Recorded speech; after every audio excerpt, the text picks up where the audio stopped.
Absolute Sentinvia Expositor Non Indiget. Untuk sekarang kita akan membahas mengenai pendaftaran tanah sistematis lengkap.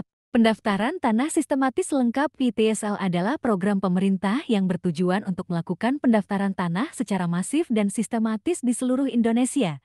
Program ini diselenggarakan oleh Kementerian Agraria dan Tata Ruang atau Badan Pertanahan Nasional (ETYAR) atau BPN guna mempercepat penerbitan sertifikat hak atas tanah bagi masyarakat. PTSL menggantikan sistem pendaftaran tanah secara sporadis yang sebelumnya dilakukan secara bertahap berdasarkan permohonan individu.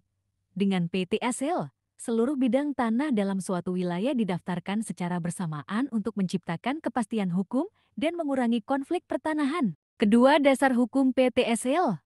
Pelaksanaan PTSL didasarkan pada beberapa peraturan, antara lain Undang-Undang Nomor 5 Tahun 1960 tentang Peraturan Dasar Pokok-Pokok Agraria (UPAD). Peraturan Pemerintah Nomor 24 Tahun 1997 tentang Pendaftaran Tanah. Peraturan Menteri ITIAR atau BPN Nomor 12 Tahun 2017 tentang PTSL. Surat Keputusan Bersama SKB 3 Menteri Tahun 2017 tentang Pembiayaan PTSL. Peraturan Menteri ITIAR atau BPN Nomor 6 Tahun 2018 tentang PTSL.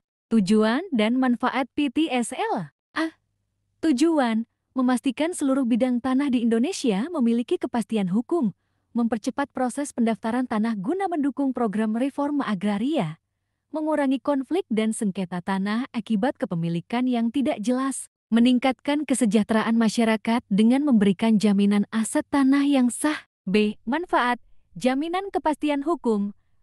Dengan sertifikat tanah, pemilik tanah memiliki bukti sah kepemilikan yang diakui negara, meningkatkan nilai ekonomi tanah.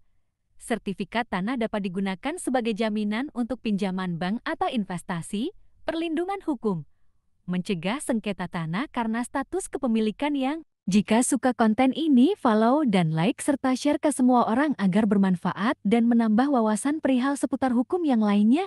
Jika ada pertanyaan atau pembahasan mengenai hukum lainnya, silakan komen konten ini.